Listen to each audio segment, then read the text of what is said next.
a única esperança que temos de santidade,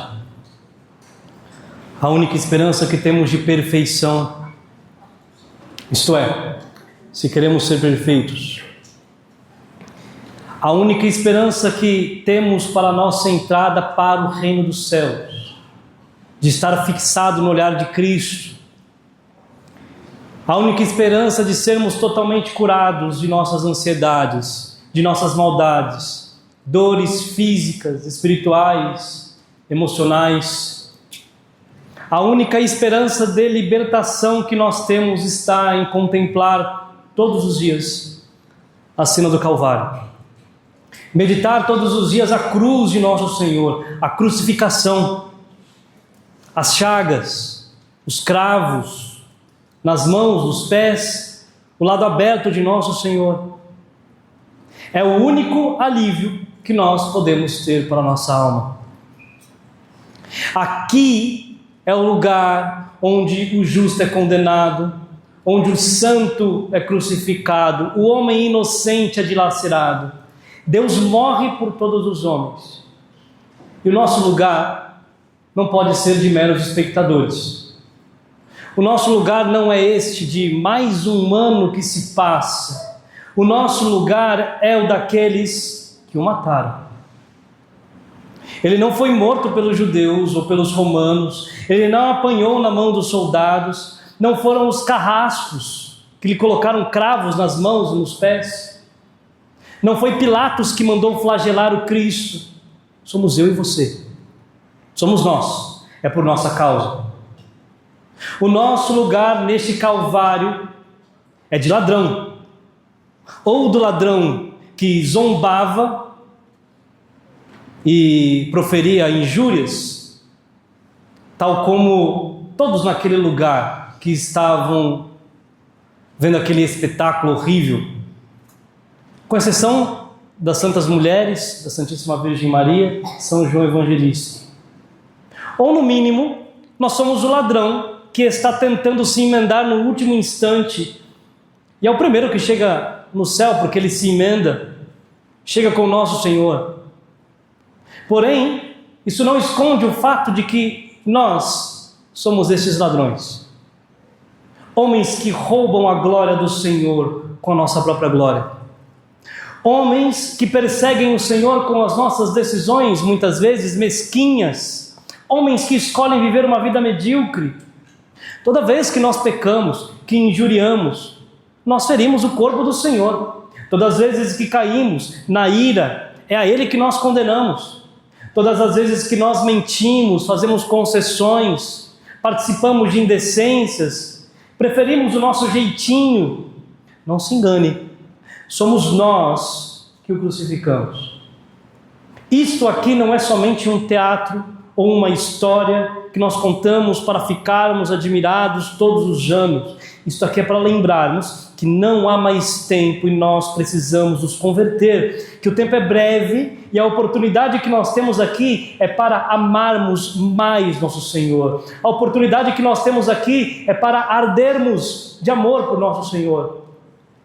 Estamos aqui hoje, trazidos até aqui, não para fugir da cruz, mas para subir na cruz, para amarmos a cruz, para abraçarmos a cruz, deixarmos ser crucificados com o nosso Senhor. Se nós formos um pouquinho decentes, saberíamos que claramente ali não é o lugar dele, mas o nosso. É o nosso lugar. Mesmo se não encontrarmos mais pecados em nós, o mínimo da nossa parte seria a nossa crucificação, pelo menos por gratidão, aquilo que o Senhor faz por nós. A gratidão porque estamos aqui, porque vivemos, e se vivemos é por Ele, é para Ele, é por causa dEle que vivemos. Não dá mais para brincar com este sangue, com estas santas chagas, não dá. É o Senhor que pede ao Pai, perdoa-lhes, porque eles não sabem o que fazem, e realmente nós não sabemos. Achamos que fazemos bem aquilo que fazemos, achamos que nós temos força, que somos suficientes, mas damos as nossas cabeçadas, nos afastamos, temos medo, nos orgulhamos, nos obstinamos no mal, traímos, trocamos o Cristo. Se por um instante de lucidez, como o instante do chamado bom ladrão, gritarmos aos pés da cruz os nossos pecados e arrependidos dissermos como ele: tende piedade de mim, dá-me a tua misericórdia, ele abrirá o céu para nós. Estaremos com ele no paraíso. Do alto da cruz o Senhor diz, e ele diz aos arrependidos, o que diz a Dimas: ainda hoje estará comigo no paraíso. Como que dizendo a cada um de nós: este é o caminho do paraíso, o do arrependimento, o de reconhecer aquilo que eu sou. É do alto da cruz que o Senhor entrega para nós, na figura de João, o discípulo perfeito, o discípulo mais amado, aquele que ele mais amou, aquele que teve uma fé simples e sincera, ele entrega a sua mãe. Sabe-se que a palavra João significa graça, e a Virgem Maria é aquela que é a cheia de graça, a plena de graça. Quer dizer, aos pés da cruz, por meio desta filiação, nós nos tornamos filhos da graça. E é interessante pensar que, à medida em que o tempo da morte do Senhor vai avançando, a terra vai sendo cada vez mais coberta de trevas. Já era o meio-dia e o tempo já parecia o tempo de uma escuridão. E com muita certeza podemos entender que aqueles que estavam ali se apavoraram, muitos se arrependeram, carrascos, soldados, os gritos de ódio foram diminuindo aos poucos conforme as trevas iam aumentando. Os sacerdotes, os anciãos, os fariseus, Pilatos, de alguma forma tremeram diante daquilo que estava acontecendo.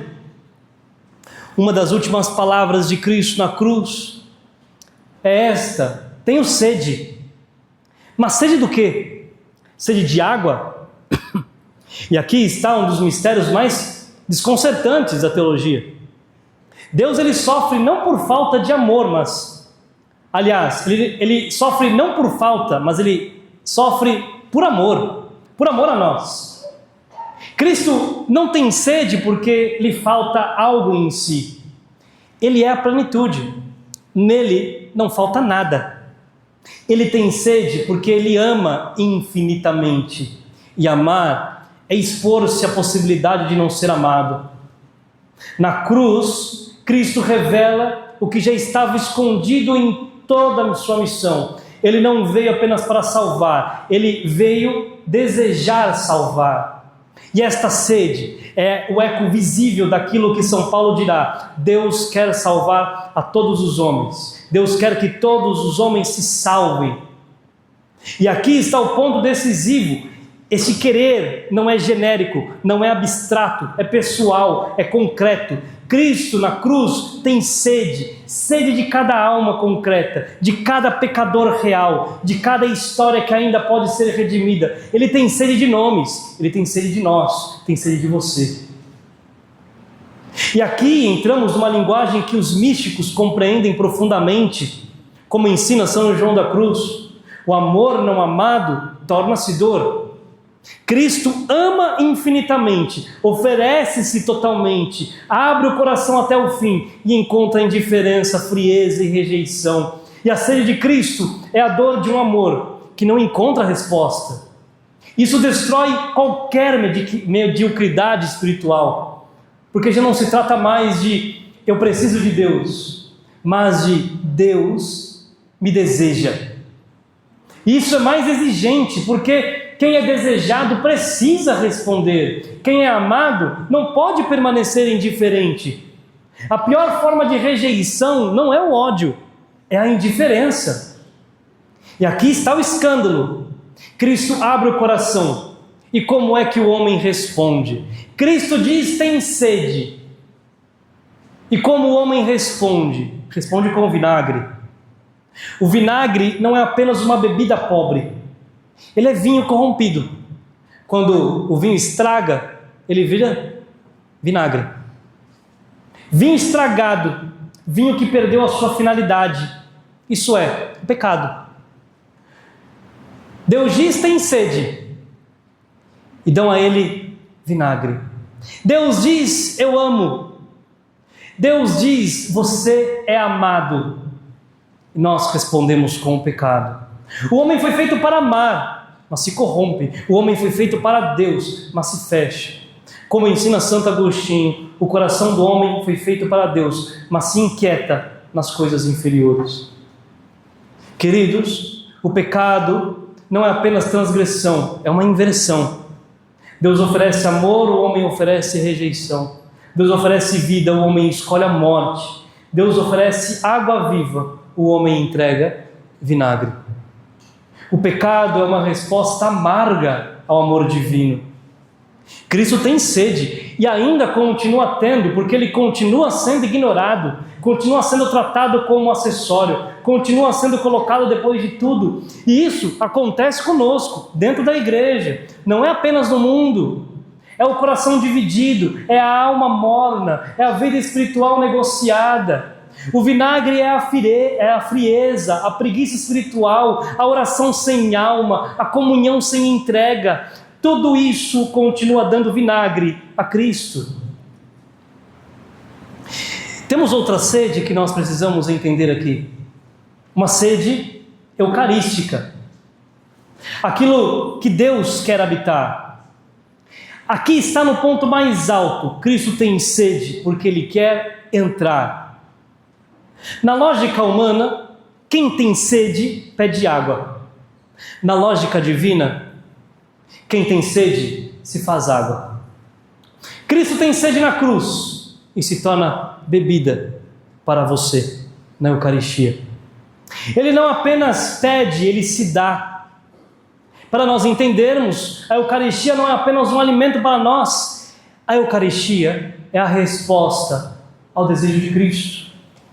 Quando a alma comunga verdadeiramente, ela se sacia a sede de Cristo.